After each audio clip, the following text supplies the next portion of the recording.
Mother Bear collapsed on the highway. Parents refused to help. What this human baby did put everyone in tears. Let us know where you're watching from. If you love my content, consider supporting it with a super thanks. Every bit of your support helps us create even more amazing stories for you. The morning sun struggled to pierce through the thick fog that clung to the edges of Highway 16. It was just after dawn, that in-between time when the world seemed to hold its breath before fully awakening. Cars zoomed past the wooded edge where mist still lingered like ghostly fingers reaching out from the forest. Inside one particular blue sedan, the Harrison family was already an hour into their journey to visit relatives in the next state. James Harrison gripped the steering wheel tightly, his eyes fixed on the road ahead. "We should make it there by noon if we don't stop," he muttered, glancing at the navigation system.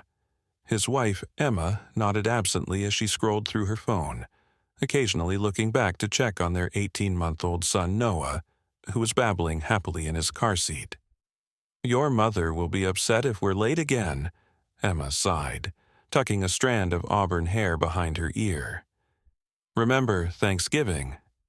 She wouldn't let it go for months. James chuckled, despite the tension in his shoulders. "Trust me, I remember. That's why I insisted we leave at dawn." He reached over to squeeze his wife's hand briefly before returning his attention to the road. Neither of them paid much mind to the world outside their vehicle. The schedule, the destination, the family expectations all consumed their thoughts more than the passing scenery. Little Noah, however, was transfixed by the changing landscape outside his window. His wide blue eyes took in everything.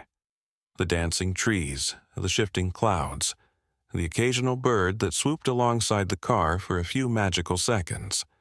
Unlike his parents, Noah existed entirely in the present moment, his curiosity unbounded by plans or worries. The traffic ahead began to slow, forming an uneven line of red brake lights that snaked forward like a wounded creature. James tapped his fingers impatiently on the wheel. "What now?" he groaned. "An accident?" Emma craned her neck to see past the cars ahead. "I don't see any emergency vehicles. Maybe it's just construction." The car crept forward, inch by inch, until they could finally see what had caused the disruption. There, on the grassy edge where highway met forest, lay a massive brown figure. A mother bear had collapsed at the roadside, her massive body heaving with labored breaths. Even from a distance, it was clear she was in distress, either injured or too weak to move. James inhaled sharply. "Oh my God. Is that a bear?" Emma whispered, her eyes widening as she instinctively reached back toward Noah's car seat. "It looks hurt." Most cars were simply slowing to gawk before speeding past, their drivers perhaps calling out in surprise to their passengers before continuing their journeys.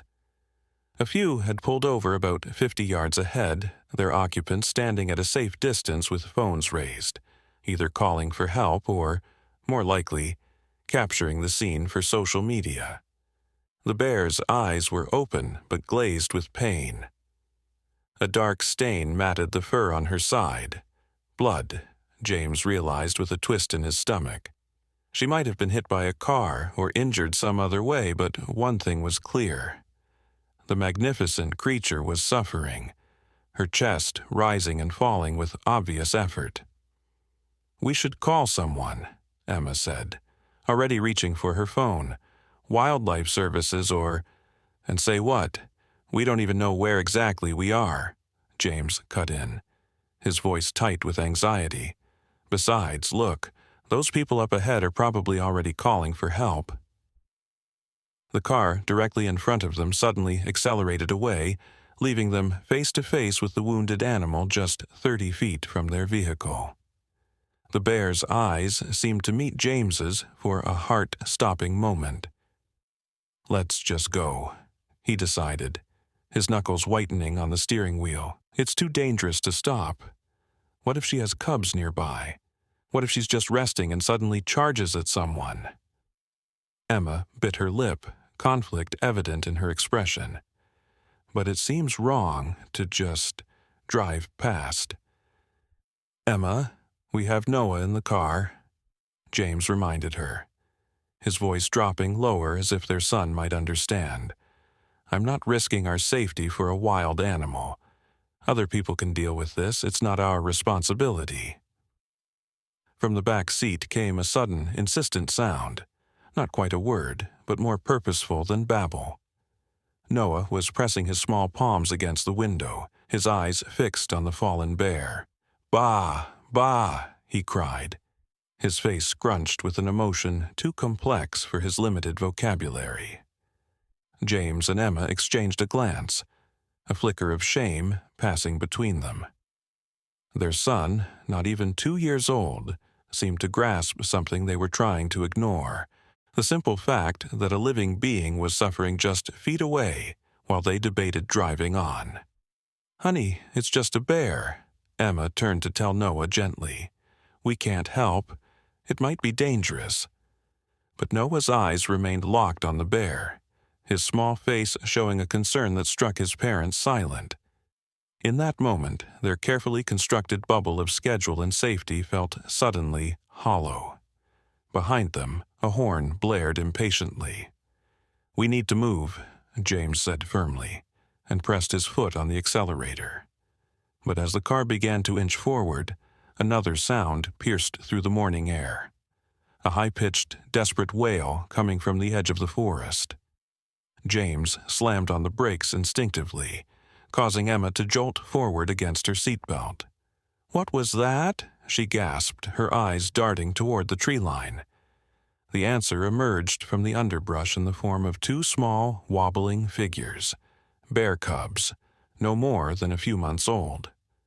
Their dark fur was damp with dew as they stumbled toward their fallen mother, crying out in fear and confusion. The sight hit James and Emma like a physical blow. This wasn't just an injured wild animal anymore. It was a mother, separated from her babies. "Oh, God," Emma whispered, her hand flying to her mouth. "She has cubs." Noah's excited babbling increased in volume as he spotted the baby bears. "Bah! Bah!"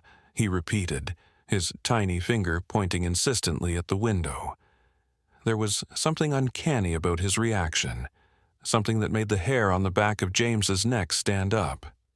It was as if their son understood perfectly what they were witnessing. A family torn apart, little ones about to be orphaned. The cubs approached their mother cautiously, nudging her massive form with their small snouts. The mother bear's eyes flickered at their touch. She made a weak attempt to lift her head, but couldn't manage more than a slight movement. A collective gasp rippled through the drivers who had stopped to watch. The scene was heartbreaking in its simplicity. A dying mother, her children helpless beside her. "James, we can't just leave," Emma said, her voice cracking. "Those cubs won't survive without her." Behind them, the impatient horn blared again, longer this time. James glanced in the rearview mirror to see a red pickup truck, its driver gesturing angrily. "What do you expect us to do?" James asked, genuine desperation in his voice. "I'm not a wildlife expert. I don't know how to help an injured bear." Emma was already pulling out her phone. "I'm calling 911. They'll know who to contact."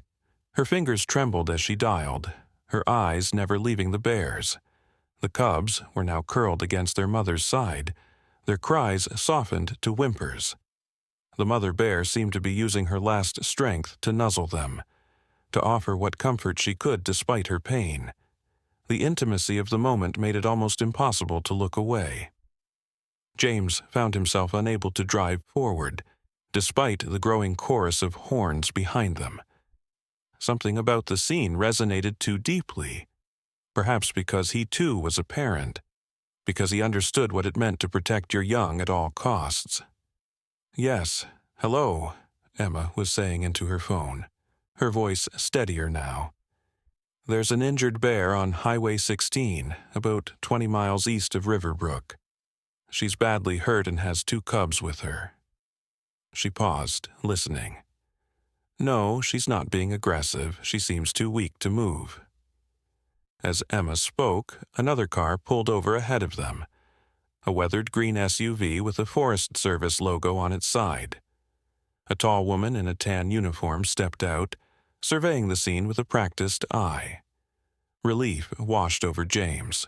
Someone with actual authority had arrived. "The forest ranger is here," Emma told the dispatcher, some tension leaving her shoulders.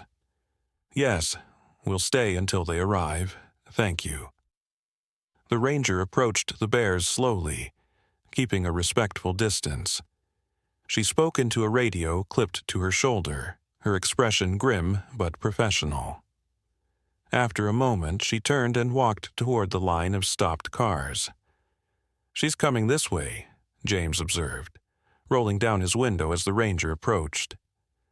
"Folks, I need everyone to stay in their vehicles," the ranger announced, her voice carrying clearly in the morning air. "Wildlife response is on their way, but it'll be about 30 minutes. This mother bear was likely hit by a car overnight. She's lost a lot of blood." "Will she survive?" someone called out from another car. The ranger's face tightened. "Hard to say, but those cubs are too young to make it on their own." She looked at each vehicle, her gaze settling on James and Emma. "I need to set up a perimeter. Would any of you be willing to help until my backup arrives? I can't manage this alone." Before James could respond, Emma was already unbuckling her seatbelt. "I'll help," she said firmly, surprising even herself. "Emma," James began, but she cut him off with a look. "Those cubs are babies, James. Babies who need their mother." Her eyes flicked meaningfully toward Noah in the back seat. "How could I just drive away?" The ranger nodded gratefully. "Thank you, ma'am. I'm Ranger Sullivan. I just need someone to help me set up these warning cones and keep other drivers from getting too close." James watched as his wife stepped out of the car, her determination evident in every movement. He felt rooted to his seat, torn between concern for his family's safety and the growing weight of his conscience. Noah continued his urgent babbling, straining against the straps of his car seat as if desperate to follow his mother. "It's okay, buddy," James murmured, turning to comfort his son. "Mommy's just helping the bears." But as he reached into the back seat, his blood ran cold. Noah's car seat straps were hanging loose. Somehow, in his excitement, the toddler had managed to partially unbuckle himself, and before James could react, Noah had pushed the door open. Had Emma forgotten to engage the child lock? And tumbled out onto the grassy shoulder of the highway. "Noah!" James bellowed, panic surging through him as he scrambled out of the driver's seat. Emma turned at his shout, her face draining of color as she spotted their son toddling determinedly toward the injured bear and her cubs. Time seemed to slow to a crawl. James lunged after his son, his heart hammering so hard he thought it might burst from his chest. Emma and Ranger Sullivan both moved at once, but Noah had a head start, his little legs carrying him with surprising speed across the grassy verge. "No, no, no," James chanted under his breath as he ran. Every horrible possibility flashed through his mind. The mother bear, though weak, might still be capable of a deadly swipe if she perceived a threat to her cubs. Or the cubs themselves, frightened and confused, might lash out at the approaching human child. But what happened next would change everything. Noah reached the fallen bear before any of the adults could intercept him. The entire highway seemed to hold its breath as the toddler stood before the massive predator, separated by mere feet. The mother bear's dark eyes fixed on the small human child, and a low rumble emanated from her throat. James was certain he was about to witness a tragedy. He was close enough now to dive for his son, to throw himself between Noah and the bear if necessary. But something made him hesitate, something in the way the bear was looking at his child. There was no aggression in her gaze. Instead, there was something James could only describe as recognition. One parent recognizing another's child, perhaps, or something even more primal. The universal language of suffering, of vulnerability that transcended species. Noah reached out one small hand, not toward the mother bear, but toward one of the cubs. "Bah," he said softly, his voice clear in the hushed silence that had fallen over the scene. The cub, curiosity momentarily overcoming fear, stretched its neck to sniff at Noah's fingers. The mother bear watched this interaction without moving, her labored breathing the only sound beyond the occasional distant car horn. She made no attempt to shield her cubs, as if understanding, somehow, that this small human posed no threat. Ranger Sullivan had frozen in place, her hand halfway to the tranquilizer gun at her hip. "Don't move," she whispered to James and Emma, who stood paralyzed with fear just a few paces away. Any sudden movement might startle her. For what felt like an eternity, Noah stood in communion with the bear family, his innocence a bridge between two worlds that rarely met in peace. Then, with a gentleness that belied his young age, he placed his tiny palm on the cub's head in a gesture that looked almost like a blessing. A collective gasp rose from the onlookers. Phones were raised to capture the moment. This impossible tableau of innocence in the face of wildness. Even the impatient drivers had fallen silent, their horns forgotten, as they witnessed something none of them had seen before. The mother bear's eyes began to close, her strength visibly fading. The cubs sensed the change in their mother and pressed closer to her, their small bodies seeking comfort. Noah, with the intuition of the very young, seemed to understand what was happening. He toddled closer to the mother bear's massive head and, in a move that made Emma bite back a scream, placed his hand gently on the bear's muzzle. "Mama Ba," he said clearly, his first real words, spoken not to his human parents but to a dying wild creature on the side of a busy highway. Tears sprang to Emma's eyes and she felt James's hand find hers, squeezing tightly. Neither of them could move, transfixed by the purity of their son's compassion. And then, a miracle, or what felt like one. The mother bear, with tremendous effort, lifted her head just enough to nuzzle Noah's small hand. It was the gentlest of touches, an acknowledgement perhaps, or a farewell. The cubs watched, confused but quiet, as their mother interacted with this strange creature who showed no fear. In the distance, sirens wailed, the wildlife response team finally approaching. Ranger Sullivan took the opportunity to move forward slowly, reaching Noah and carefully drawing him back. To everyone's surprise, the toddler came willingly, his purpose apparently fulfilled. "In 20 years with the Forest Service," Sullivan said quietly as she handed Noah to Emma's trembling arms, "I've never seen anything like that. That bear should have been defensive, even dying as she is." James couldn't find words, his throat too tight with emotion. He wrapped his arms around Emma and Noah, holding them close as the wildlife response vehicle pulled up, followed by an animal rescue transport. The wildlife team worked with practiced efficiency, their movements quick but careful as they assessed the injured bear. A veterinarian in a dark green uniform knelt beside the massive creature, her stethoscope pressed against the bear's chest as she listened intently. The cubs were gently corralled into a large cage, their frightened whimpers piercing the morning air. "Will she make it?" Emma asked, still clutching Noah tightly to her chest. The toddler had grown quiet, his eyes never leaving the scene before them. The veterinarian's face was grim as she stood. "She's lost a lot of blood, internal injuries, but she's fighting hard." She glanced at the cubs, then back at the mother bear. They often do when they have little ones depending on them. A crowd had gathered now, drivers abandoning their vehicles to witness the rescue effort. The morning sun had burned away most of the fog, illuminating the scene in harsh clarity. The bear's dark blood staining the grass, the cubs pressing their small noses against the bars of their temporary cage, the circle of humans watching with bated breath as the wildlife team prepared to move the injured mother.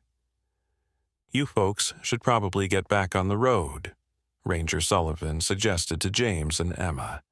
"We appreciate your help, but there's nothing more you can do here."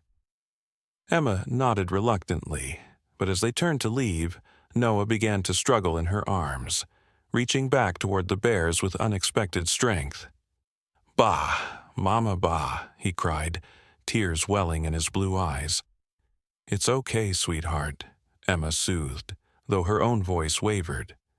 "The doctors are going to help the mama bear and her babies." But Noah was inconsolable, his small body racked with sobs that seemed too big for his tiny frame.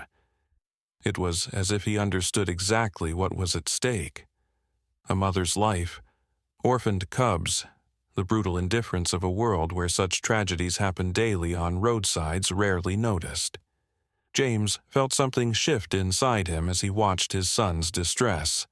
The schedule, the relatives waiting at their destination, his earlier fear, all of it seemed trivial now compared to the raw emotion of the moment. Without consulting Emma, he approached the veterinarian.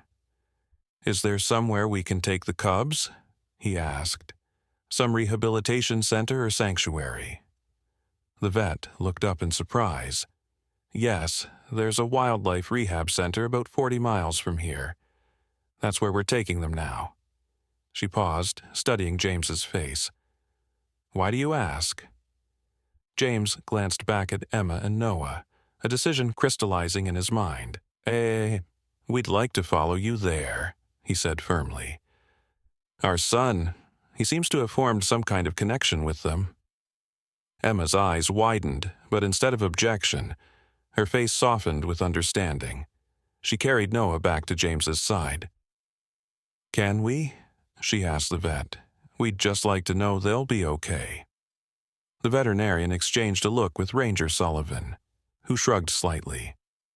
"It's not standard procedure to have civilians involved," the vet began. "But given the circumstances—" She glanced at Noah, whose tears had subsided at the prospect of staying with the bears. "I suppose it couldn't hurt if you followed our transport to the center. Just stay back and follow all instructions from the staff there." Relief washed over the Harrison family, a strange, unexpected feeling given that just minutes ago they had been ready to drive away without a second thought. How quickly perspectives could change, James marveled. How easily priorities could realign when confronted with another's suffering. As the wildlife team carefully loaded the mother bear onto a stretcher and into their vehicle, James noticed something he had missed before. A small dark stain on the asphalt several yards away. Tire marks swerved around it, telling a story no one had witnessed. A driver who had struck the bear in darkness and driven away, leaving her to crawl to the roadside where her cubs had eventually found her. The thought filled him with a quiet rage. How could someone hit a living creature and abandon it to suffer? The same way he had almost driven past without stopping to help, a small voice in his mind answered. The realization was uncomfortable, but necessary. "Let's go," he said to Emma, taking Noah from her arms. "We'll follow them to the rehab center." They returned to their car, now the object of curious stares from other drivers who had seen Noah's interaction with the bears. Someone had captured the moment on video. James could already imagine it spreading across social media, going viral with some heartstring-tugging caption about the innocent compassion of children. But this wasn't about viral videos or feel-good stories. It was about something more fundamental. A lesson their son had somehow grasped before they did. A lesson about pause, about witness, about the responsibility of the strong toward the vulnerable. The drive to the Wildlife Rehabilitation Center took them far off their planned route, winding through forested back roads where branches formed tunnels of dappled light overhead. Noah had finally fallen asleep in his car seat, exhausted from the morning's emotional upheaval. Emma reached back occasionally to stroke his cheek, her eyes soft with wonder. "How did he know?" she whispered to James. "How did he understand what to do when we didn't?" James shook his head, keeping his eyes on the wildlife transport vehicle ahead of them. "I don't know. Maybe children see more clearly sometimes because they haven't learned to look away." He swallowed hard. "Or maybe it's just Noah, our extraordinary little boy." When they arrived at the Northwoods Wildlife Rehabilitation Center, they were met with initial confusion. Civilians rarely accompanied emergency transports, and the staff, dressed in various shades of green and khaki, exchanged puzzled glances as James and Emma stepped out of their car with Noah, now awake and alert in his father's arms. The head of the center, a weathered man in his 60s with deep lines etched around kind eyes, approached them after speaking briefly with the transport team. His name tag read Dr. Michaels. "So you're the family with the bear whisperer," he said, a gentle smile crinkling his face as he looked at Noah. "Ranger Sullivan radioed ahead, said she'd never seen anything like it." "We just want to know if the mother bear will survive," Emma explained. "Our son seems unusually concerned." Dr. Michaels nodded thoughtfully. "Children often have connections to animals that we adults lose somewhere along the way." He gestured for them to follow him. "Come on, she's being taken to surgery now, but you can watch the cubs being examined." They entered a large building that smelled of antiseptic and animal musk, not unpleasant, but primal and authentic. Through a large window they could see a room where the two bear cubs were being carefully examined by a team of wildlife specialists. The cubs seemed frightened, but were allowing themselves to be handled, their dark eyes wide and watchful. "They're in good condition, Doctor," Michaels explained. "No injuries, well nourished. Their mother was taking good care of them before this happened." Noah pressed his hands against the glass, his attention completely focused on the cubs. "Bah," he murmured, quieter now, but no less intense. "What are their chances if—" Emma couldn't finish the sentence, her eyes darting toward the hallway where the mother bear had been taken. Dr. Michaels sighed, his professional demeanor softening into something more personal. "Cubs this young don't often survive without their mother in the wild, but here they have a fighting chance. We have surrogate bear mothers sometimes, or human caretakers who minimize contact so the cubs don't imprint. It's not ideal, but it's better than the alternative." James felt Noah squirming in his arms, reaching toward the glass with increasing urgency. On impulse, he asked, "Could he? Could Noah see them more closely?" "Under supervision, of course." Dr. Michaels hesitated, professional caution warring with the unusual circumstances. "It's against protocol," he began, but then something caught his attention.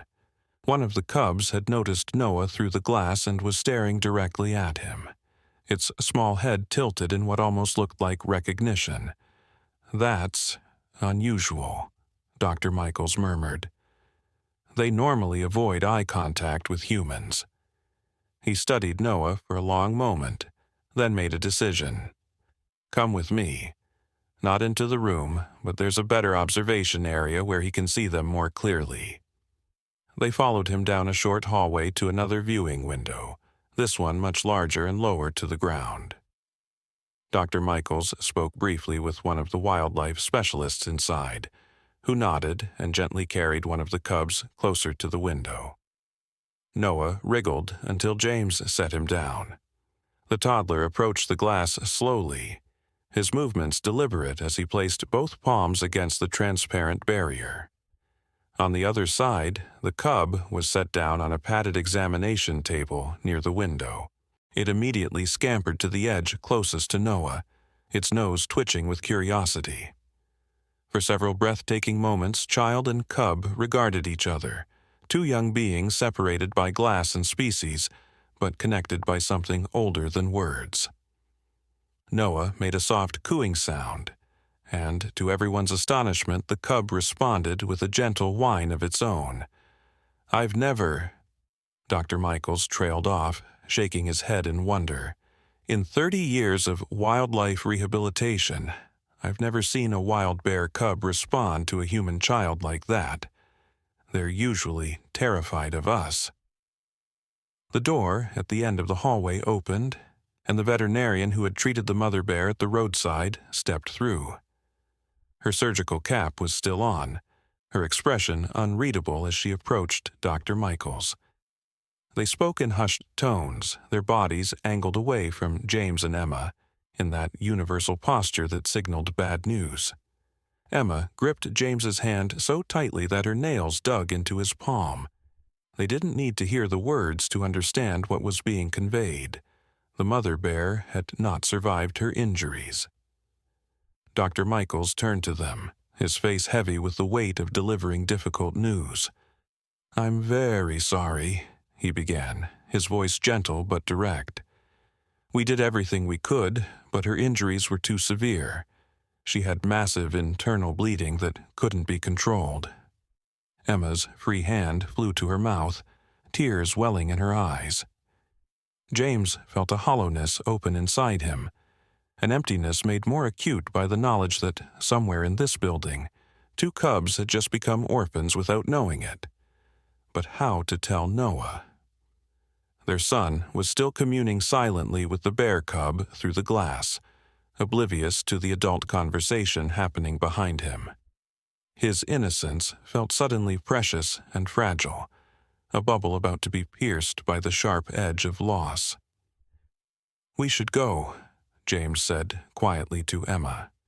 "We've intruded enough on their work, and we need to get back on the road." He didn't add that he couldn't bear to be the one to shatter their son's moment of connection with the explanation that the mother bear was gone. Dr. Michaels seemed to understand. "Of course. You've had quite a morning." He hesitated, then added, "The cubs will receive excellent care here. They'll have a good chance at eventual release back into the wild, thanks in part to your decision to stop and help." As James moved to collect Noah, the toddler turned to look at the adults, his expression startlingly solemn for one so young. His eyes moved from face to face, lingering on the sad expressions, the slumped shoulders. Then he looked back at the cub, who was still watching him through the glass. "Mama bye-bye?" he asked, the question piercing in its simplicity. The adults exchanged shocked glances. How could he possibly know? "Yes, sweetheart," Emma said finally, kneeling to his level. The mama bear was too hurt. She had to say bye-bye. Noah nodded, as if this confirmed something he already understood. He pressed his forehead against the glass, his eyes locked with the cubs. "Noah, help," he said with surprising clarity. Dr. Michaels cleared his throat, visibly moved. "Your son is quite special," he told James and Emma. "There's a sensitivity there that's remarkable." An idea began to form in James's mind, wild and impractical, but somehow right. He looked at Emma, wondering if she would think him completely crazy for what he was about to suggest. But before he could speak, his wife surprised him. Would it be possible for us to—" Emma stumbled over the words, then took a deep breath. "Could we sponsor these cubs? Contribute to their care somehow?" Dr. Michael's face brightened. Absolutely. We have a wildlife sponsorship program. Donors receive updates on the animals they sponsor, photos, progress reports, that sort of thing. We want to do that, James confirmed, relief washing over him that Emma had been thinking along the same lines. For both cubs and visit, Emma added firmly. Could we visit sometimes? If it wouldn't disturb them or your work? Dr. Michaels considered this, his eyes moving between them and Noah, who remained transfixed by his ursine counterpart. Normally, we discourage visitors to minimize human contact with animals slated for release. But in this case, he smiled slightly, I think we might make an exception. Just then, the wildlife specialist inside the examination room caught their attention, pointing at something remarkable. The bear cub had placed its paw against the glass exactly where Noah's small hand rested on the other side. Despite everything, the trauma of losing their mother, the strange environment, the unfamiliar humans, something in this cub had recognized something in Noah. A connection had formed that defied explanation. I think, Dr. Michaels said softly, that we've all witnessed something quite extraordinary today. The drive home was quiet, a contemplative silence broken only by Noah's occasional babbling from the back seat. James and Emma had called their relatives to explain they wouldn't be arriving as planned. A family emergency, they'd said, unable to fully articulate what had happened in a brief phone call. How could they explain that their toddler son had formed a mystical bond with orphaned bear cubs? That their carefully planned day had transformed into something life-altering in ways they couldn't yet comprehend? We should name them, Emma said suddenly, breaking the silence. The cubs. Dr. Michaels said they haven't been named yet. James glanced at her, a small smile tugging at his lips. I thought we weren't supposed to humanize wild animals. I think we're past that, Emma replied, her voice warm with affection. Besides, they need names for the sponsorship program. From the back seat came Noah's voice, surprisingly clear. Hope? Joy. James nearly swerved off the road in shock. He and Emma twisted around to stare at their son, who looked back at them with perfect serenity, as if he hadn't just spoken his third and fourth coherent words ever, and particularly complex ones at that. Did he just? James began. Hope and joy, Emma repeated, her eyes wide. Noah, did you just name the bear cubs? Noah nodded solemnly, then returned to looking out the window at the passing landscape, seemingly unaware of the bombshell he had just dropped. Emma turned to James, her expression a mixture of awe and bewilderment. James, he's never said those words before. I've never even used those words around him. Where did he learn them? James had no answer, but a chill ran down his spine. Not of fear, but of reverence. Something profound had happened on that roadside, something beyond their understanding. Their son had changed, or perhaps something dormant within him had awakened. Hope and joy it is, he said finally, his voice thick with emotion. Perfect names for new beginnings. 3 months passed. The Harrison family settled back into their routine. James at his accounting firm, Emma teaching her 3rd grade class, Noah attending daycare 3 days a week. But something fundamental had shifted in their household, a realignment of priorities that manifested in a dozen small ways. Every Sunday, they drove the 40 miles to the Wildlife Rehabilitation Center. Dr. Michaels had indeed made an exception for them, allowing brief, supervised visits to the cubs, now officially named Hope and Joy in the center's records. The staff had been skeptical at first, concerned about human imprinting, but their doubts had gradually given way to amazement as they witnessed the continuing connection between Noah and the cubs. It's unprecedented, Doctor. Michaels told them during one visit, watching as Noah sat quietly on James's lap while the cubs explored a nearby enclosure. They recognize him. They're wild animals being raised for release, yet they approach the fence whenever he's here. Some of the staff are calling it the Noah effect. The cubs had grown significantly over the months, their bodies lengthening, their fur taking on a glossy sheen of health. They played with each other constantly, wrestling and chasing in their spacious habitat. But when Noah appeared at the viewing area, they would invariably pause and approach, pressing their growing snouts against the protective barrier that separated them. "Will they remember him when they're released?" Emma asked once, watching the interaction with a mixture of joy and sadness. The rehabilitation plan called for the cubs to be released back into the wild once they were old enough to survive independently, perhaps as soon as next spring. Dr. Michaels had no easy answer. Bears have excellent memories, especially for important experiences, but they'll also have strong instincts to avoid humans once they're back in their natural habitat. It's hard to say. The family's sponsorship had grown beyond financial support. Emma, a talented amateur photographer, had begun documenting the cubs' growth. Her photos, shared with the rehabilitation center's social media accounts, had garnered significant attention. Local news had picked up the story. Bear cubs orphaned in highway tragedy, form unlikely bond with toddler. And donations to the center had increased dramatically as a result. But fame wasn't what motivated the Harrisons. Something deeper had taken root in their lives, a connection to the natural world that had been awakened that foggy morning on the highway. They had begun volunteering at the center on weekends, James using his accounting skills to help with the books, Emma assisting with educational outreach programs. Noah, for his part, had undergone a transformation that baffled and delighted his parents.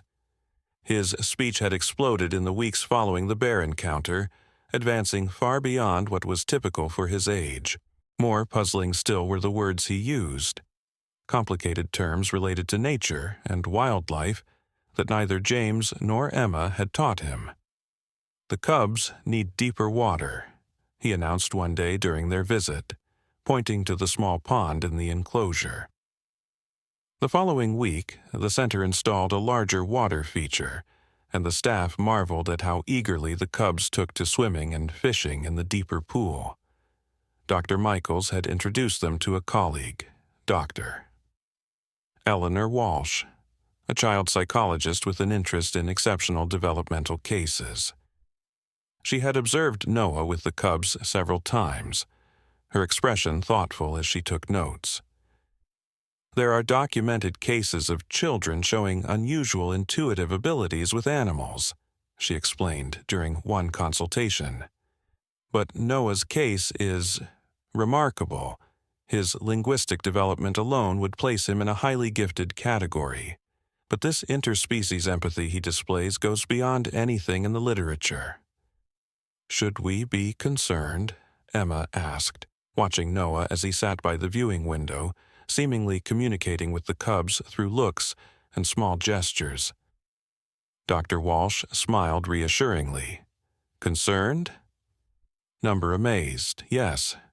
Your son appears to have an extraordinary gift. The question is what you'll do with it." That question lingered with James and Emma as autumn deepened toward winter. The cubs would spend the cold months at the rehabilitation center, growing stronger before their planned spring release. Noah continued to flourish, his vocabulary expanding, his connection with nature intensifying. He would stop to speak softly to birds in the backyard, or place his hands gently on the trunk of the old oak tree behind their house, his expression serene and focused. "He's listening," Emma observed one day, watching Noah with his ear pressed against the oak's rough bark. Not just pretending, but actually listening. December arrived with the first heavy snow of the season. The rehabilitation center called unexpectedly one Wednesday afternoon. James took the call while Emma was helping Noah build a snow fort in the backyard. "Mr. Harrison, it's Dr. Michaels. I know this is unusual, but something's happening with the cubs. They're extremely agitated, pacing and vocalizing. It started about an hour ago, and nothing we've done has calmed them." There was a pause. "I hate to ask this, but is Noah all right?" James felt that same chill he'd experienced months ago in the car. "He's fine. He's playing outside with Emma." "Why?" "It's probably nothing, Doctor," Michaels said, though his voice suggested otherwise. "It's just that the staff has noticed a pattern. The cubs seem to sense when Noah is upset or unwell. Last month, when he had that fever, they were restless the entire day before you called to cancel your visit." James looked out the window at his son, who was laughing as Emma helped him place a snowball atop their creation. "He seems perfectly happy," he assured Dr. Michaels. "We'll be there for our regular visit on Sunday. Will that be soon enough?" "Of course," Dr. Michaels replied, though a note of worry remained in his voice. "I'm sure it's fine. The cubs might just be responding to the weather change." James hung up, unsettled. He was about to join his family outside when the landline rang, a rare occurrence in itself, as most people called their cell phones. The caller ID showed a number he didn't recognize. "Hello? James Harrison?" a woman's voice asked. "This is Ranger Kate Sullivan. We met a few months ago during the bear rescue on Highway 16. "Yes, of course," James replied, surprised. "What can I do for you?" There was a brief hesitation before the ranger continued. "I'm calling because something unusual has happened. We've been monitoring bear activity in the northern section of the state forest, about 20 miles from where we found the injured mother bear. 2 days ago, our trail cameras captured images of an adult male black bear behaving, well, strangely." "Strange how?" James asked, a knot forming in his stomach. "He's been circling an area where we believe the mother bear's den was located. Bears don't typically do this, especially not males who have no part in cub rearing. But this one seems to be searching for something. And here's the truly odd part. He's leaving food offerings, small kills placed at the entrance of the abandoned den." James sank into a chair, the implications washing over him. "You think he's related to the cubs somehow?" "We can't be certain without DNA testing, but it's possible. He could be the cub's father, though that would be highly unusual behavior for a male bear. Black bear males don't typically have any role in raising cubs. In fact, they're sometimes a threat to them." "Why are you telling me this?" James asked, though he already sensed the answer. Ranger Sullivan's voice softened. "Because of your son's connection to the cubs. Dr. Michaels has kept me updated. If there is a biological father searching for these cubs, it adds another dimension to their story, and potentially to their future rehabilitation and release. I thought you should know." After thanking her for the information, James hung up and stood at the window, watching Noah and Emma put the finishing touches on their snow fort. His mind raced with questions he had no answers for. What did it mean that a male bear was searching for the cubs? Was it mere coincidence or part of something larger, something connected to Noah's inexplicable bond with the orphaned bears? And what of the cubs' agitation that Dr. Michaels had reported? If Noah was fine, what had disturbed them? The answer came 3 hours later, as darkness fell and the local news reported a forest fire that had broken out in the northern section of the state forest, precisely where Ranger Sullivan had mentioned the male bear had been spotted. The fire, likely caused by illegal campers, was spreading rapidly despite the recent snowfall. "That's close to where they plan to release Hope and Joy in the spring," Emma remarked, as they watched the news footage of smoke billowing above the tree line. Do you think it will affect their habitat? Before James could respond, Noah spoke from where he sat playing with blocks on the living room floor. Fire coming, bears scared. His voice was calm but certain, his eyes never leaving his toys. Emma exchanged a worried glance with James. Noah, honey, the fire is far away in the forest. No bears are in danger right now.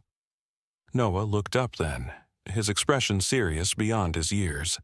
Big bear trapped, needs help. James felt the hair on his arm stand up. He had not mentioned Ranger Sullivan's call to either Emma or Noah.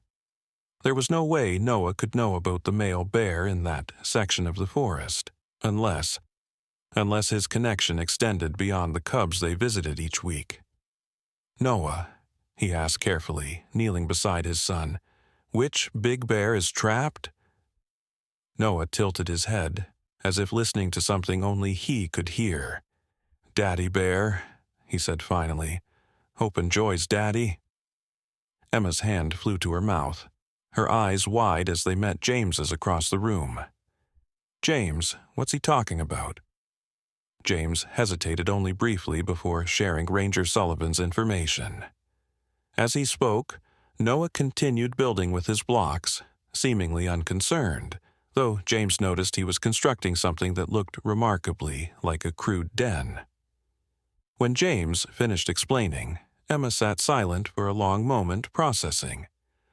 So there might be a father bear out there, she said slowly, and somehow Noah knows he's in danger from the fire. She looked at their son with a mixture of wonder and concern. What do we do with this information? It was Noah who answered, standing up from his blocks and walking to Emma with purpose. We help, he said simply, taking her hand, like with Mama Bear. The decision, when it came, felt inevitable, as if they were merely accepting what had already been set in motion months ago on that foggy highway. James called Ranger Sullivan back, explaining what Noah had said. To her credit, the ranger didn't dismiss it outright. The fire teams are focusing on containment, not wildlife rescue, she told him. But I'm heading out with a colleague to check the area where our cameras spotted the male bear. If he's trapped or in danger, we'll do what we can. We'd like to come, James said, surprising himself with the certainty in his voice. Noah seems to sense things about these bears. He might be able to help. There was a long pause before Ranger Sullivan responded. This isn't standard procedure, Mr. Harrison. Taking a child near a forest fire zone will stay well back from any danger, James assured her. But I think Noah needs to be there. And I think you know that what's happening isn't standard by any definition. Another pause, then. Meet me at the North Ranger Station in 1 hour. I can't promise anything, but bring warm clothes for all of you. The drive to the ranger station was tense, the night sky to the north illuminated by an ominous orange glow. Noah sat quietly in his car seat, unusually alert despite the late hour. Emma had packed a bag with extra clothes, water, and snacks, her movements efficient despite her obvious anxiety. Are we doing the right thing? She whispered to James as they drove. Taking our baby toward a forest fire to look for a potentially dangerous wild animal? James reached over to squeeze her hand. I don't know, he admitted, but I do know that something extraordinary has been happening since that day on the highway. Noah has some kind of gift, a connection that we don't fully understand. I think we need to trust that. Ranger Sullivan was waiting for them at the small wooden station, dressed in heavy-duty fire-resistant gear. With her was another ranger, a tall man with a weathered face who introduced himself as Ranger Martinez. He regarded Noah with undisguised curiosity. Sullivan told me about your boy, he said to James and Emma. Said he has a way with bears. In 20 years of wildlife management, I've never heard of such a thing. Neither had we, Emma replied with a weak smile. Until it happened to us. Ranger Sullivan outlined the plan. They would drive as close as safely possible to the last known location of the male bear, then proceed on foot along a ridge that offered a view of the valley where the den had been located. The fire was burning to the east, but shifting winds could change its direction at any moment. "If we spot the bear, we assess from a distance," she emphasized.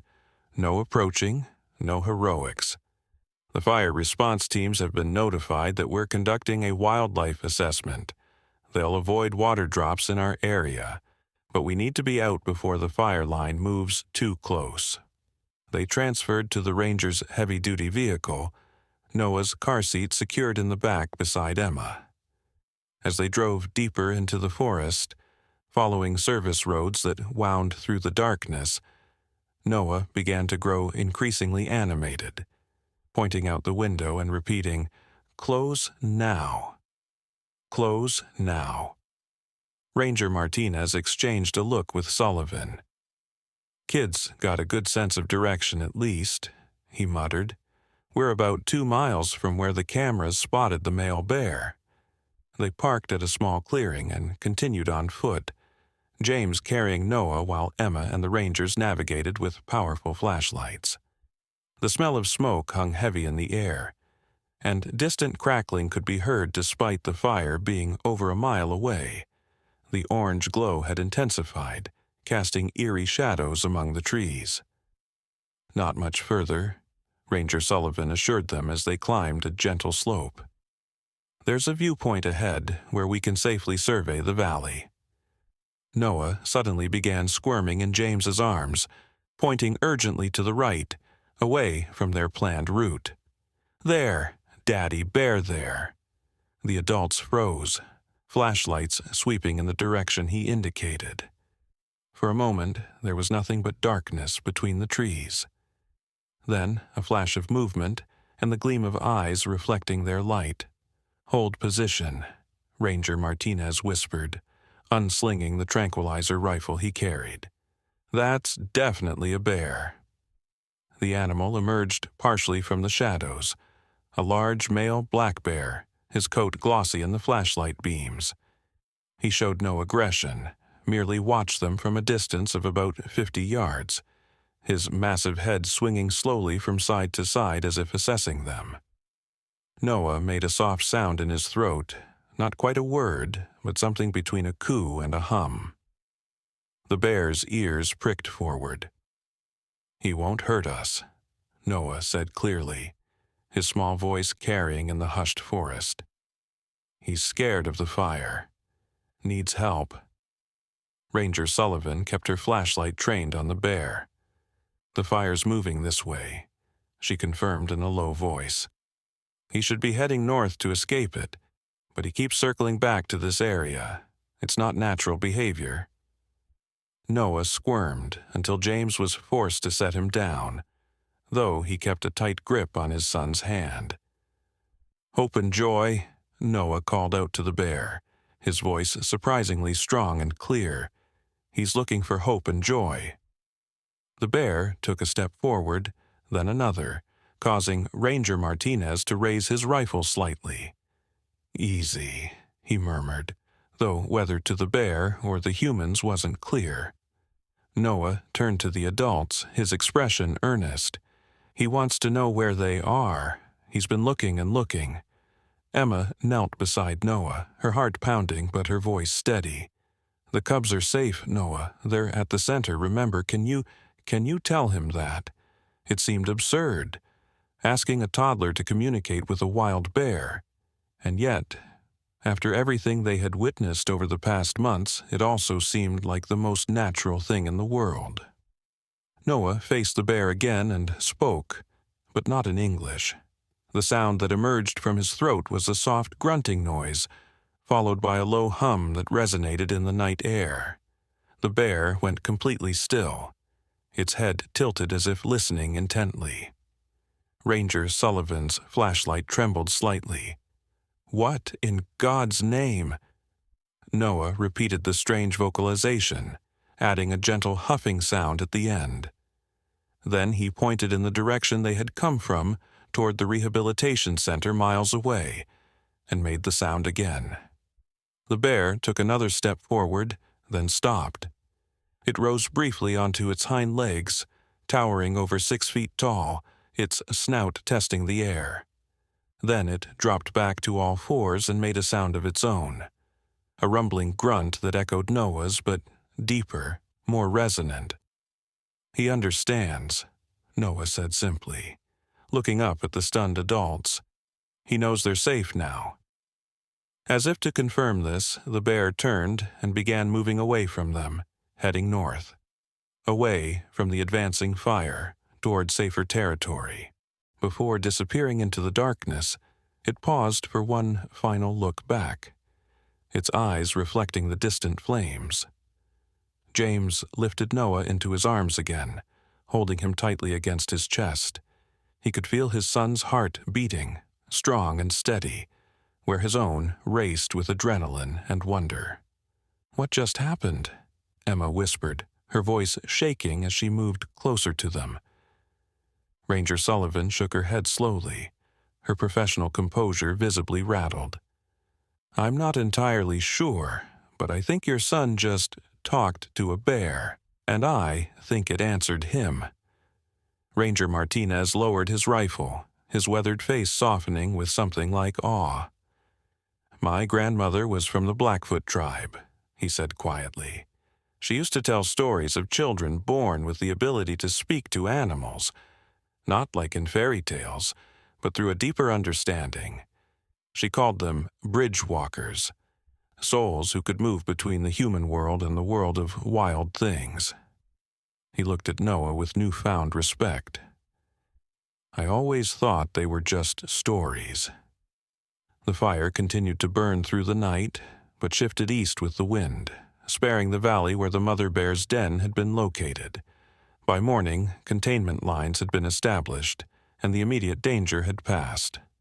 News of the incident spread quickly through the wildlife management community. A child who had somehow communicated with a wild bear, who had known exactly where to find it when trained rangers with tracking equipment had been searching for days. Dr. Michaels called the next afternoon, his voice alive with excitement. "The cubs sensed it," he told James and Emma.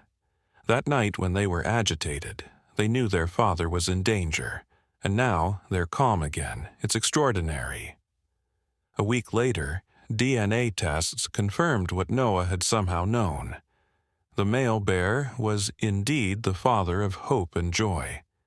The genetic match was unmistakable.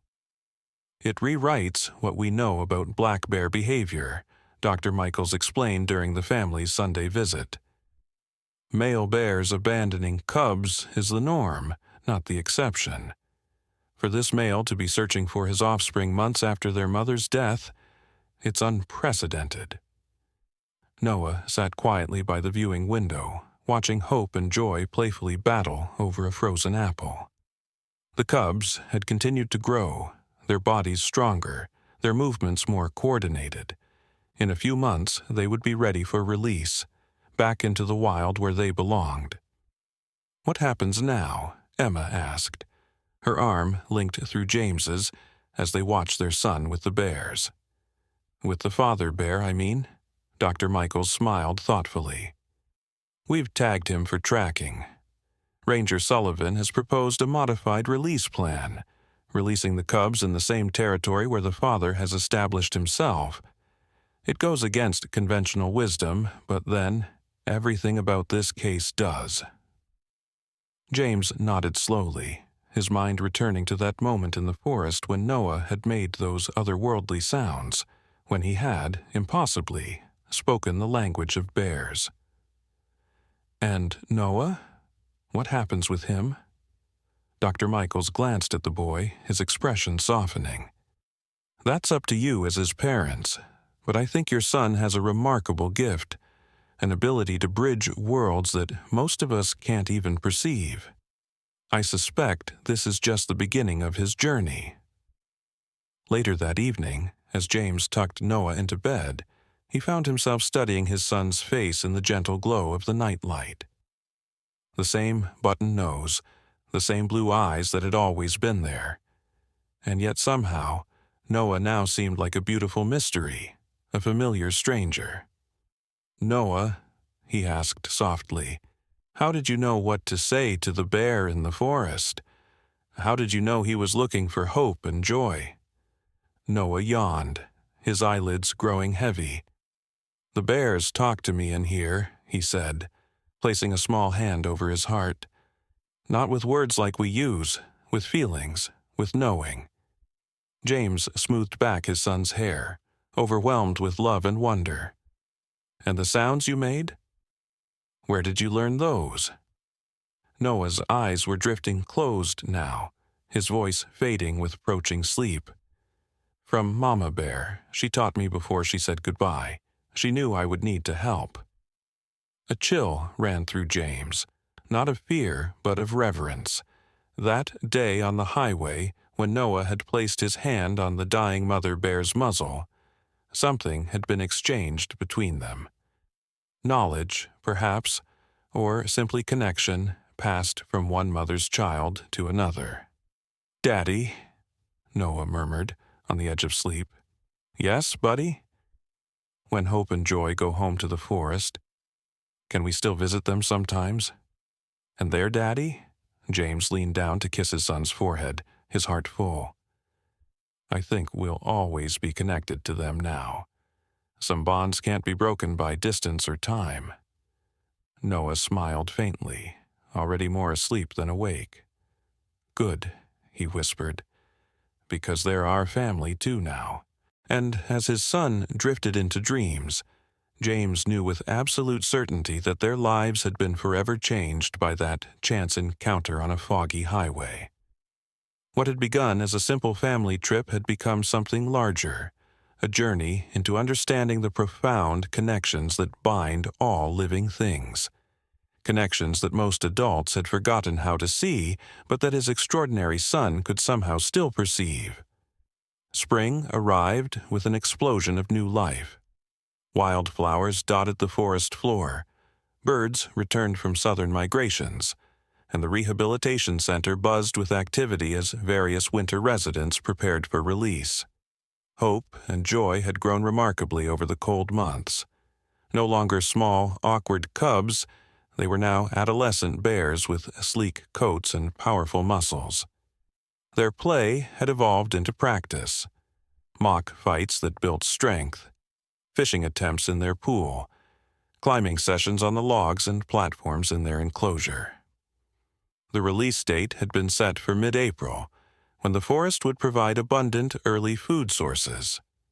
Dr. Michaels had developed a modified plan in consultation with wildlife authorities. The cubs would be released in a remote section of the northern forest, near where their father had established his territory, but far enough from human settlements to encourage wild behavior. "It's experimental," he explained to James and Emma during their final pre-release visit. "Conventional wisdom says to release rehabilitated cubs far from any adult males, as they sometimes view young bears as competition or even prey. But, given what we've observed with this particular male—" "He's been searching for them," Emma finished. "He wants to find them." Dr. Michaels nodded. "The tracking data shows he's maintained a remarkably consistent pattern, patrolling the area where the den was located, never ranging more than a few miles away. It's as if he's waiting." Noah, now just past his second birthday, sat quietly by the viewing window. In the months since the forest fire incident, his development had continued to astonish everyone around him. His vocabulary had expanded to that of a child twice his age, though he remained selective about when and to whom he spoke. With Hope and Joy, he often communicated in silence, palms pressed against the glass, eyes focused with an intensity that sometimes unnerved visitors. "Will Noah be allowed to attend the release?" James asked. The question had been weighing on them for weeks. Standard protocols strictly limited human presence during wildlife releases to minimize stress and imprinting, but nothing about their situation had been standard from the beginning. Dr. Michaels hesitated. "The department is divided on this. Some officials are concerned about having a child present during a potentially unpredictable situation. Others, he glanced at Noah with a small smile.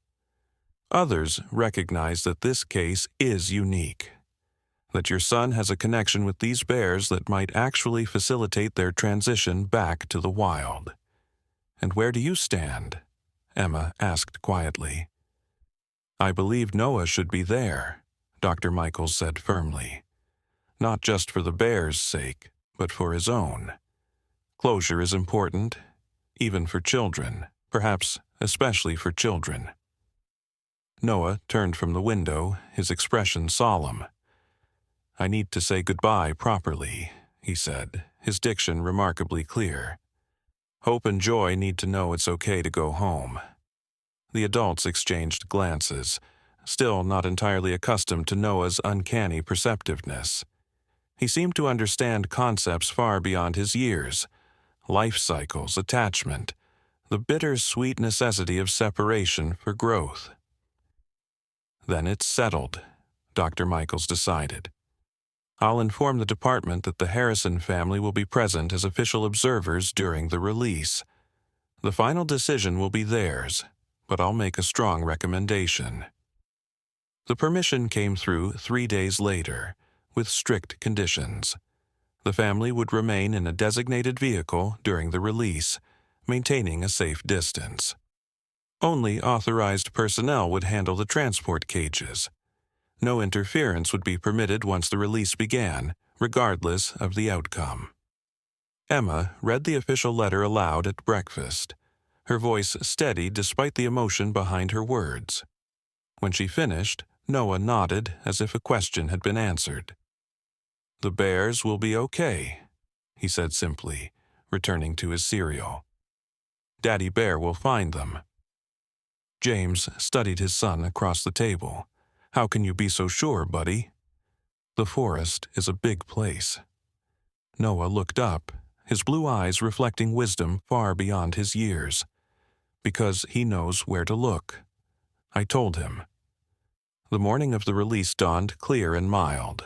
Perfect conditions, according to Ranger Sullivan, who would be coordinating the operation. The Harrisons met the transport team at the rehabilitation center before sunrise, watching in silence as Hope and Joy were carefully guided into separate transport cages. The cubs seemed unusually calm, as if they somehow understood the significance of the day. They know, Noah whispered to Emma as they observed from a distance. They're ready to go home.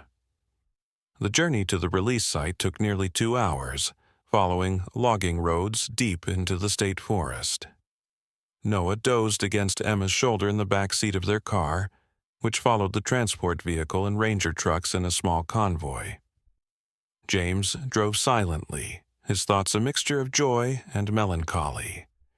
These bears had become part of their family story, catalysts for change, mirrors that had reflected back something essential they had nearly forgotten in the rush of modern life.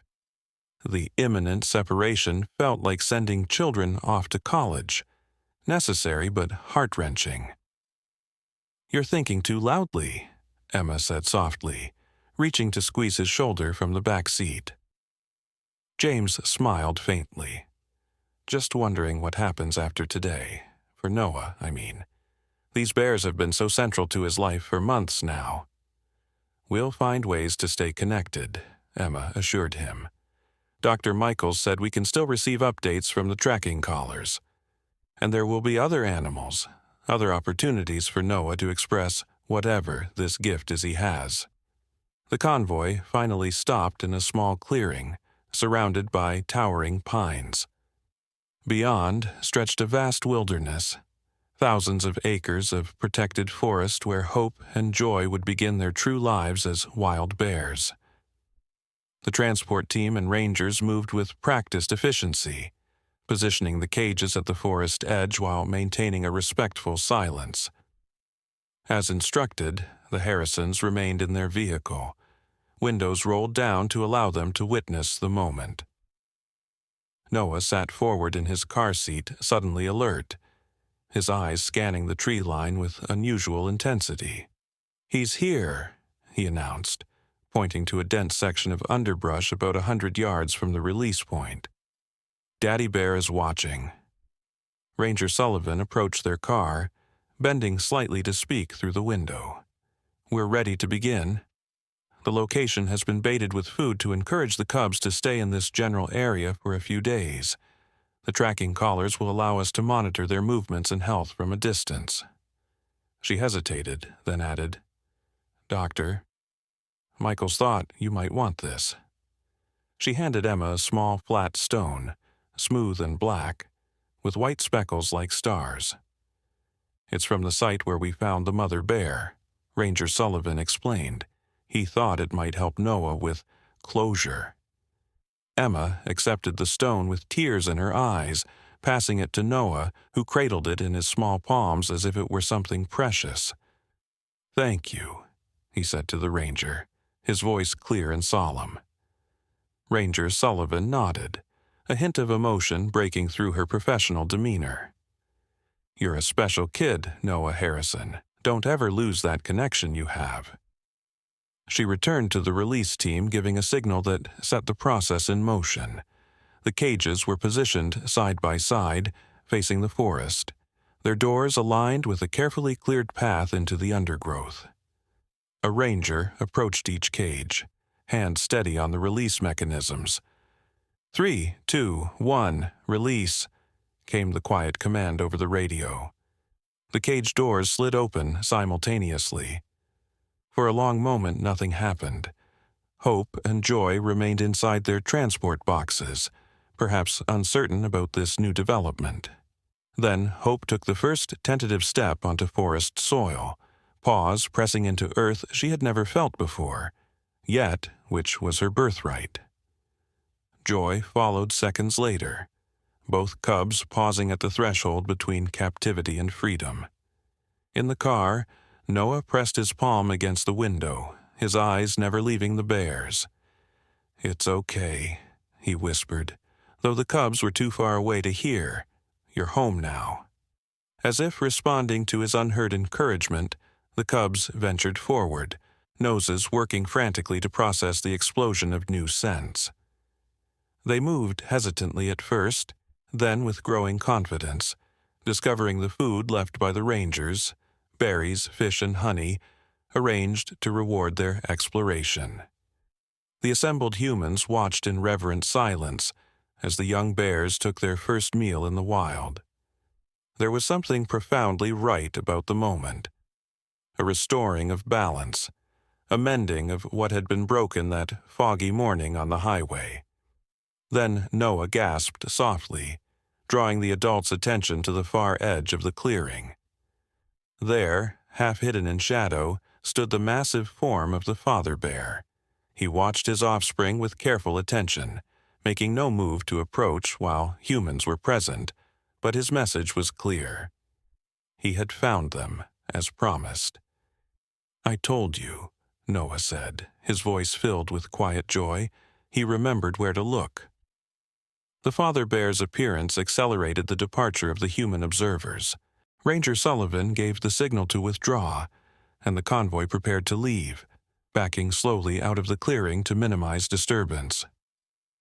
As their car turned to follow, Noah took a final look through the rear window. The father bear had emerged fully from cover now, approaching his cubs with deliberate care. Hope and Joy showed no fear, only recognition, circling the larger bear with apparent excitement. Just before the trees obscured the view, Noah saw the father bear guide his cubs deeper into the forest, leading them toward their new life. "Goodbye," Noah whispered, pressing the black stone to his heart. "Be happy." Summer passed in a blur of new experiences. The Harrisons had been changed by their bear encounter in ways that continued to unfold. Emma had shifted her teaching focus to environmental education, developing a program that brought elementary students into controlled natural settings to learn about local wildlife. James had begun volunteering with a conservation organization on weekends, helping to manage their financial operations. Noah, for his part, continued to astonish them with his development. By late summer, his speech patterns resembled those of a 5-year-old, though his social interactions remained typical for his age. His connection with animals hadn't diminished. If anything, it had expanded. Birds would land nearby when he sat in the garden. The neighbor's anxious dog, previously afraid of strangers, would press against Noah's legs whenever they met. Even insects seemed to respond to his presence, butterflies circling him in the park as if drawn by some invisible signal. It's like he's broadcasting on a frequency we can't detect, Dr. Walsh, the child psychologist, observed during a follow-up consultation. Animals sense it. Some particularly intuitive humans might pick up on it too. The updates from the tracking collars offered reassurance. Hope and Joy had remained in the general vicinity of their release point throughout the spring and early summer, their movements suggesting they were successfully adapting to wildlife. The father bear's presence appeared to be a stabilizing factor. His territory overlapped with theirs, providing protection from other predators and perhaps guidance in finding food sources. "It's unprecedented, Doctor," Michaels told them during a phone call in August. "We've never documented this kind of ongoing association between a male black bear and young that aren't his current season's cubs. He's essentially mentoring them." In September, an unexpected invitation arrived. A prominent wildlife documentary team had learned of Noah's unusual connection with the bears and wanted to include their story in a series about exceptional human-animal relationships. The project would involve interviews, archival footage from the rehabilitation center, and potentially a supervised visit to a viewing blind near where the bears had been released. Emma and James were hesitant, protective of Noah's privacy and concerned about subjecting him to public attention. But Noah himself seemed intrigued by the possibility. "I want to see them again," he said simply when they discussed it over dinner. "I miss them." The filming date was set for early October, when fall colors would provide a spectacular backdrop for the documentary. The production team was sensitive to the family's concerns, agreeing to limit Noah's on-camera time and to avoid sensationalizing his abilities. Their interest, the director assured them, was in documenting the extraordinary relationship rather than exploiting it.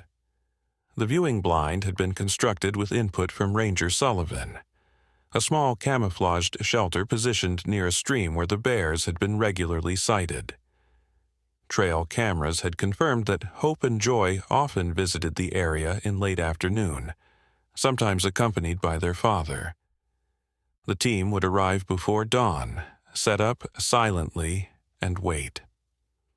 Noah was unusually quiet during the drive to the forest meeting point, clutching the black speckled stone that had become a sort of talisman for him.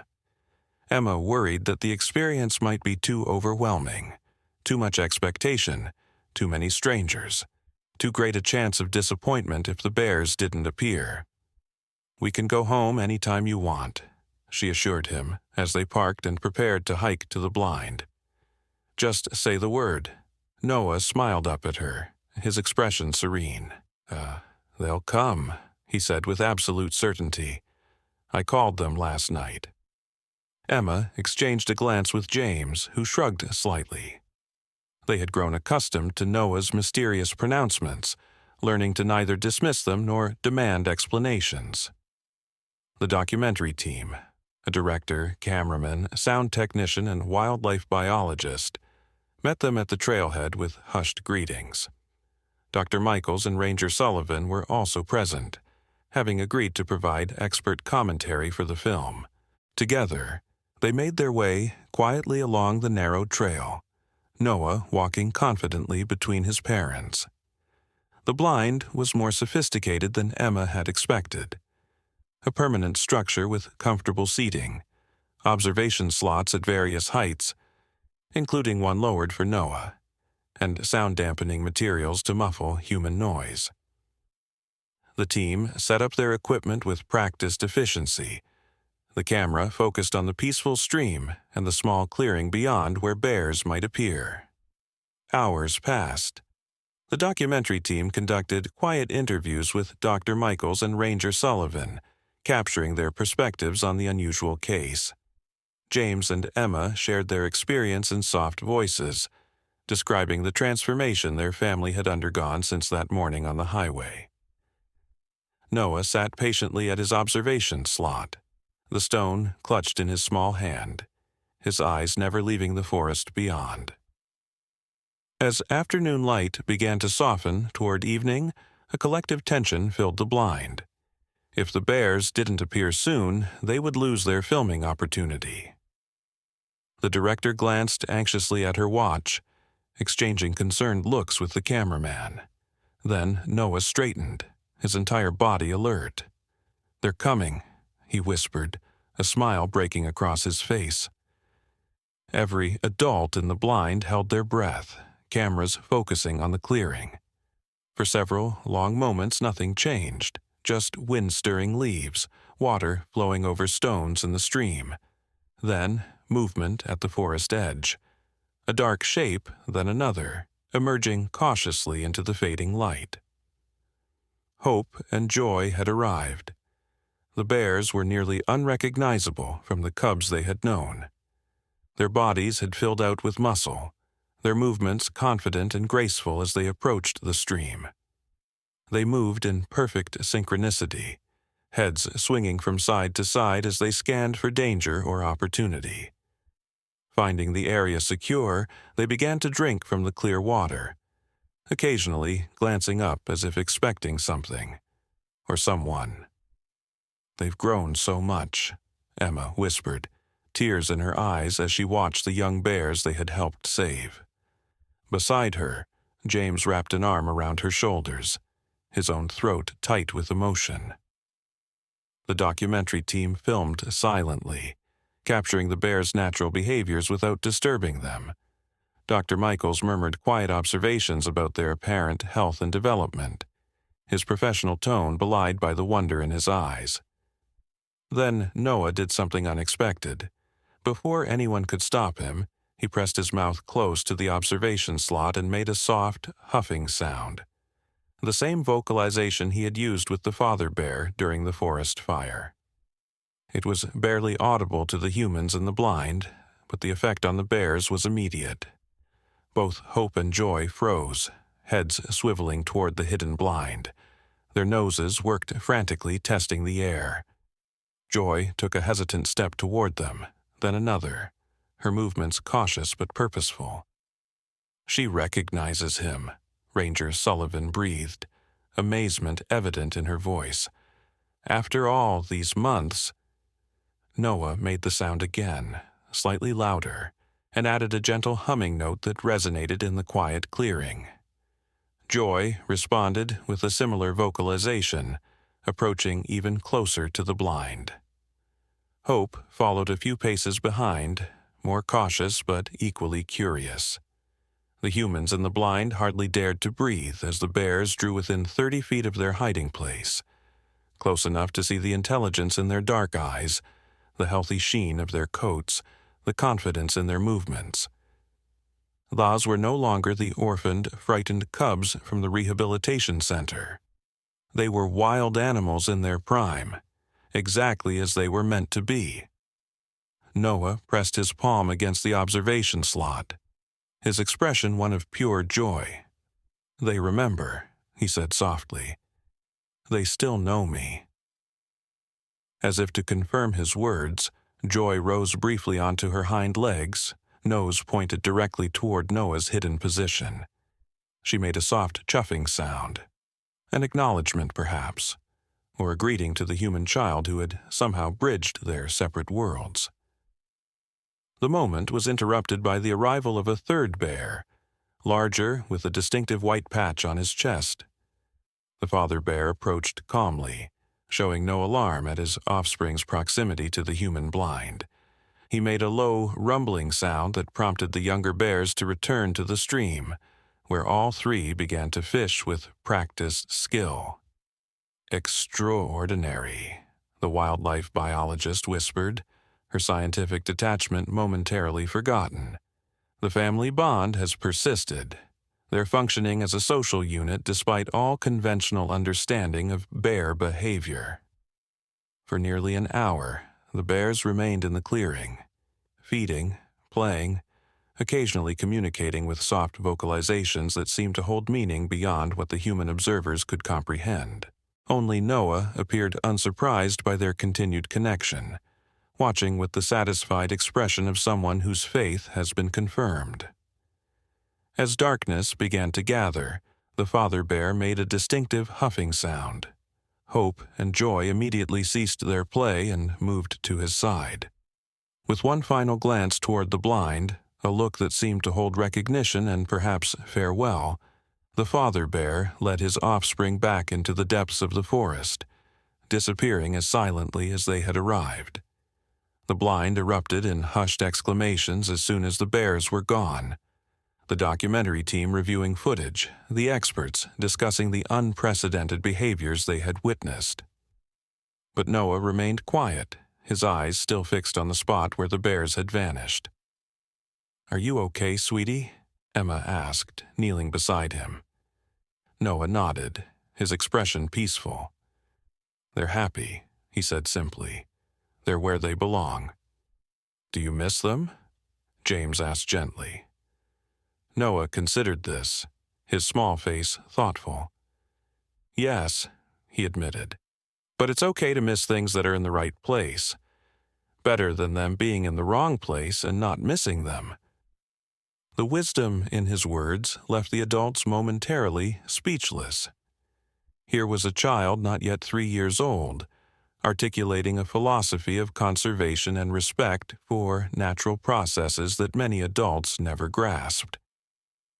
On the drive home, Noah fell asleep in his car seat, the black stone still clutched in his small hand. Emma watched him in the rearview mirror, her heart full of wonder and questions about what his future might hold. "What do we do now?" she asked James softly. "How do we raise a child with this kind of gift?" James reached for her hand, squeezing it gently, the same way we'd raise any child, with love and support. We help him understand his connection to the natural world without exploiting it. We protect him from those who might not understand, while encouraging him to use his abilities to help where he can. And the documentary? Are we doing the right thing, allowing his story to be shared? James considered this carefully. "I think so. The world needs to be reminded that these connections are possible, that humans and wildlife aren't necessarily separate or opposed. If Noah's story helps even a few people see animals differently, isn't that worth sharing?" Emma nodded slowly, her gaze returning to their sleeping son. "He's going to change people's hearts, isn't he? Just like he changed ours." The documentary aired 6 months later, carefully edited to protect Noah's privacy while highlighting the extraordinary journey of hope and joy from orphaned cubs to successful wild bears. The footage of the bears recognizing Noah's call and approaching the blind became its emotional centerpiece, capturing the imagination of viewers worldwide. Letters and emails poured in, from wildlife experts offering research opportunities, from parents of other children with unusual animal affinities, from ordinary people moved by the story of compassion and connection. The Harrison family reviewed them carefully, accepting some offers of collaboration while gently declining others that seemed exploitative or sensationalistic. Noah, now approaching his 3rd birthday, remained remarkably grounded despite the attention. His abilities continued to develop, not just with bears, but with a widening circle of wildlife. He could calm agitated animals with his presence, sense when they were ill or injured, and sometimes predict their movements with uncanny accuracy. Yet he remained, in most ways, a typical toddler, playing with toys, enjoying stories, testing boundaries as all children do. The tracking data from Hope and Joy's collars told a story of thriving adaptation. The young bears had established territories overlapping with their fathers, an arrangement almost unheard of in black bear populations. They had survived their first full year in the wild, through summer abundance, fall hyperphagia, and the long winter denning period. With spring, they had emerged healthy and strong, ready for whatever challenges the forest might present. On the anniversary of their release, the Harrison family made a private pilgrimage to the viewing blind, accompanied only by Dr. Michael and Ranger Sullivan. They brought no cameras this time, no recording equipment, just themselves and the quiet hope of connection. Noah led the way along the trail, somehow remembering the path despite having walked it only once before. He carried the black speckled stone in his pocket, occasionally touching it as if for reassurance. The clearing was vibrant with spring growth, wildflowers dotting the lush grass, the stream running full with snowmelt. They settled into the blind just as the afternoon light began to soften, preparing for what might be a long wait, or perhaps no sighting at all. Wild animals follow their own rhythms, their own needs, not human schedules or desires. Noah sat patiently at his observation slot, showing none of the restlessness typical of children his age. "They're coming," he announced after nearly an hour of silence. "All of them." The adults exchanged glances, uncertain what he meant by all. But they soon understood as not 2, not 3, but 5 bears emerged from the forest edge. Hope and joy they recognized immediately, despite their continued growth. The father bear followed close behind, but accompanying them were 2 tiny cubs, this year's newborns still wobbly on their legs, staying close to Joy's protective form. "She's a mother," Emma whispered in amazement. "Joy has cubs of her own." Dr. Michaels nodded, his expression one of professional satisfaction mixed with personal wonder. The cycle continues. This is what success looks like in wildlife rehabilitation. Not just survival, but reproduction, passing life forward. Noah made his distinctive calling sound, soft but clear in the quiet air. All 5 bears paused, their attention turning toward the blind. Joy nudged her cubs gently behind her, protective but not alarmed. After a moment's consideration, she approached the blind, moving with deliberate care until she stood just 20 feet away. There, she rose onto her hind legs, a full-grown black bear in her prime, powerful and wild and free. For several heartbeats, she remained upright, gazing directly toward where Noah watched through the observation slot. Then she made a soft huffing sound, dropped back to all fours, and returned to her cubs. "What did she say?" James asked quietly, though he knew the question defied rational answer. Noah smiled, a peaceful expression that seemed to illuminate him from within. "She said, 'Thank you,' and 'goodbye.'" He turned to look up at his parents, wisdom beyond his years reflected in his blue eyes. "She's telling us they don't need us watching anymore. They know how to be bears now." As if to confirm his interpretation, the father bear gathered his unusual family with rumbling vocalizations, guiding them back toward the forest depths. Joy paused at the edge of the clearing for one final look back, her cubs tumbling around her feet, the future bright with possibility. Then she turned and followed the others into the wilderness that was their true home. Noah stepped back from the observation slot, reaching for his mother's hand. "We can go home now," he said softly. "Our story with them is finished." Emma knelt to embrace him, tears flowing freely down her cheeks. "But your story isn't finished, is it? This gift you have, this connection, it's just beginning." Noah nodded solemnly. "There are other animals who need help. I can hear them calling." James joined their embrace, his arms encircling his wife and son. this extraordinary child who had taught them to see the world through new eyes. "Then we'll help you answer," he promised, "wherever that call leads us." As they walked back along the forest trail, Noah's small hand in his father's, the black speckled stone safe in his pocket, the wind seemed to carry whispers from all directions, the voices of creatures great and small, wild and domestic, each with its own story, its own needs, its own place in the intricate web of life. Noah listened to them all, a small boy with an immeasurable gift, walking between worlds on the journey that had begun with a simple act of compassion on a foggy highway, where a mother bear had collapsed, and a human baby had somehow known exactly what to do. And in the forest behind them, hope and joy continued their wild lives, carrying within them the memory of that connection. A bridge between species, between worlds, between hearts, that had saved them when they were most vulnerable, and had, in turn, awakened something profound in the humans who had paused to help. The circle was complete.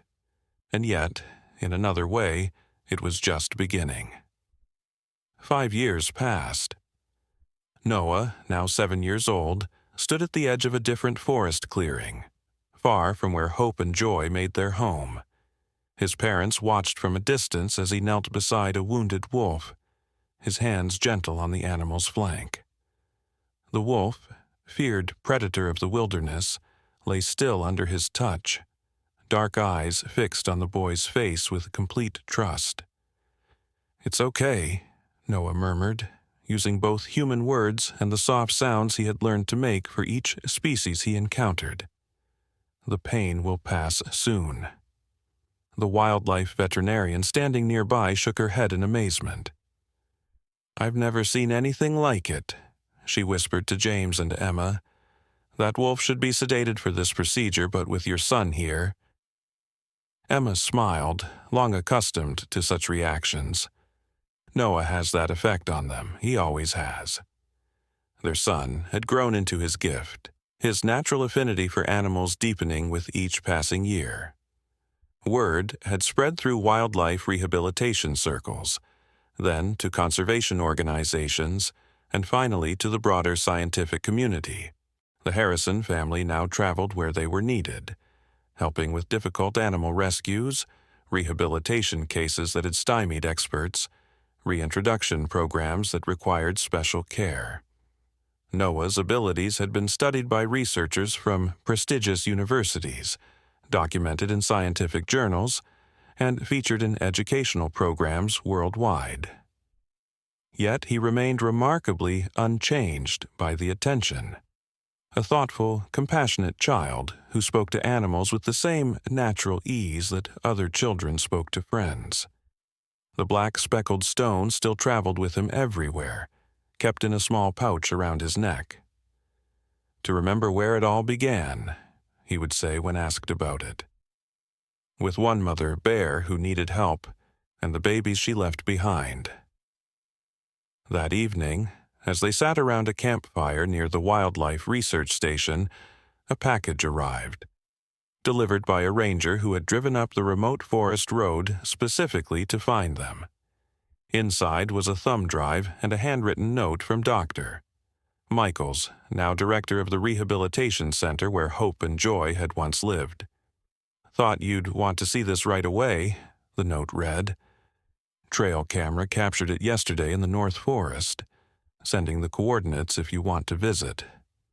James connected the drive to his laptop, and the family gathered close to watch. The footage was grainy, but clear enough. A large female black bear with a distinctive scar on her muzzle, followed by 2 half-grown cubs. The timestamp showed early dawn, the bear pausing to look directly at the hidden camera as if sensing its presence. "Joy," Noah whispered, recognition immediate despite the years. "That's Joy and her new cubs." Emma's hand found James's, squeezing tightly.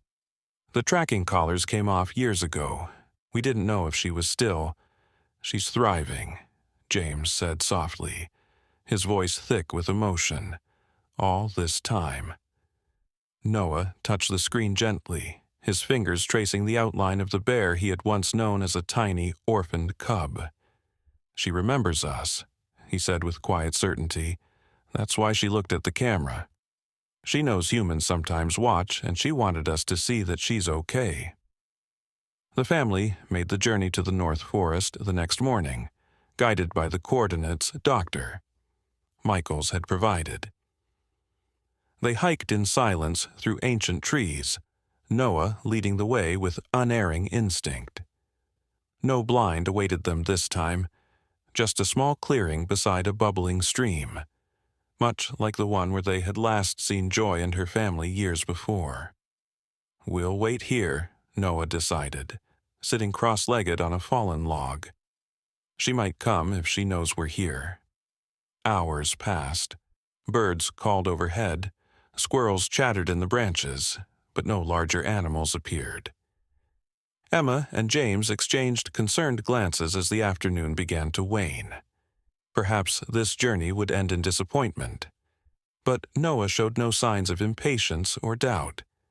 He sat quietly, occasionally closing his eyes as if listening to something beyond human hearing. As twilight approached, he suddenly stood. "They're coming," he said, his voice carrying the same certainty it had when he was a toddler. "All of them." Within minutes, the rustle of undergrowth announced the arrival of bears. Not one or two, but many. First came Joy, instantly recognizable despite her mature size and bearing. Her cubs followed, gangly and curious. Then, to the family's astonishment, more bears emerged. A large male with a white chest patch that could only be the father bear, now graying around his muzzle. And beside him, another adult female, Hope, Joy's sister, with cubs of her own trailing behind her.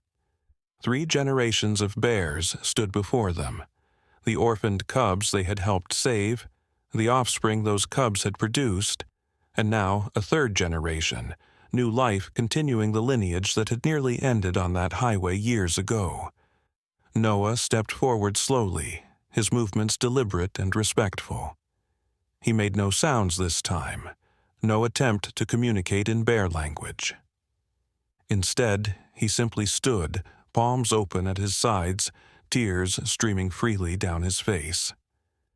Joy approached him, massive and powerful, a wild animal in her prime. She stopped 10 feet away, close enough for recognition, far enough for safety. For a long moment, bear and boy regarded each other across the space between their worlds. Then, Joy did something extraordinary. She sat back on her haunches, raised her right paw, and held it suspended in the air, a perfect mirror of the gesture her cub self had made against the glass years ago, paw to Noah's small hand. Noah lifted his own hand in response, not reaching toward her but merely acknowledging the shared memory, the connection that transcended time and species and circumstance. "Thank you," he whispered, his voice carrying in the hushed clearing, "for teaching me who I am." Joy lowered her paw, gave a soft huffing sound that seemed to carry meaning beyond human understanding, and then turned to gather her cubs. One by one, the bears retreated into the forest shadows, Hope pausing for one final look before following her sister. The father bear was the last to leave, his dark eyes holding Noah's for a heartbeat before he too disappeared among the trees. In the sudden stillness of the clearing, Noah turned back to his parents, his face shining with emotion. "Now I understand," he said, his voice steady despite his tears. "That day on the highway, it wasn't just about saving bears. The mother bear wasn't just reaching out to me." He touched the stone pouch at his neck. "She was passing something forward. She was saving me too." Emma knelt to embrace her son, her own tears flowing freely. "Saving you? What do you mean, sweetheart?" Noah pulled back slightly, his expression filled with a wisdom far beyond his years. "She was giving me my purpose. She knew she was dying, but she saw something in me. Something that could help not just her cubs, but all the animals who need a voice, who need someone to bridge the gap between their world and ours. James joined their embrace, overwhelmed by the journey that had led them here. From a chance encounter on a foggy highway to this moment of profound understanding. All living things are connected, Noah continued softly. Most people forget that as they grow up. The mother bear helped me remember so I could help others remember too. He looked back toward where the bears had vanished. That's why Joy came today. Not just to show us she's okay, but to remind us that the work isn't finished.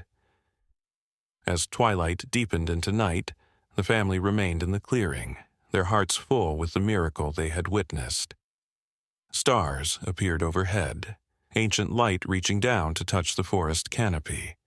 Somewhere in the darkness, bears continued their wild lives, unaware of boundaries or divisions, simply being what they were meant to be.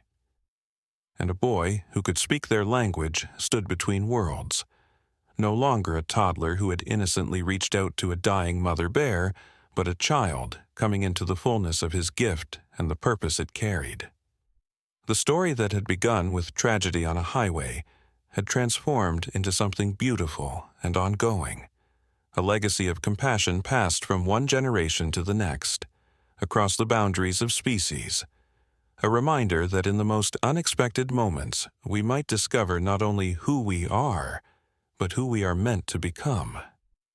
Noah looked up at the star-filled sky, the black speckled stone warm against his heart, and knew with absolute certainty that he had found his place in the great circle of life, not as an observer, but as a bridge, a translator, a keeper of connections that most had forgotten how to see. And in that knowledge there was peace and purpose, and the profound joy of belonging exactly where he was meant to be. This, he whispered to the night, is just the beginning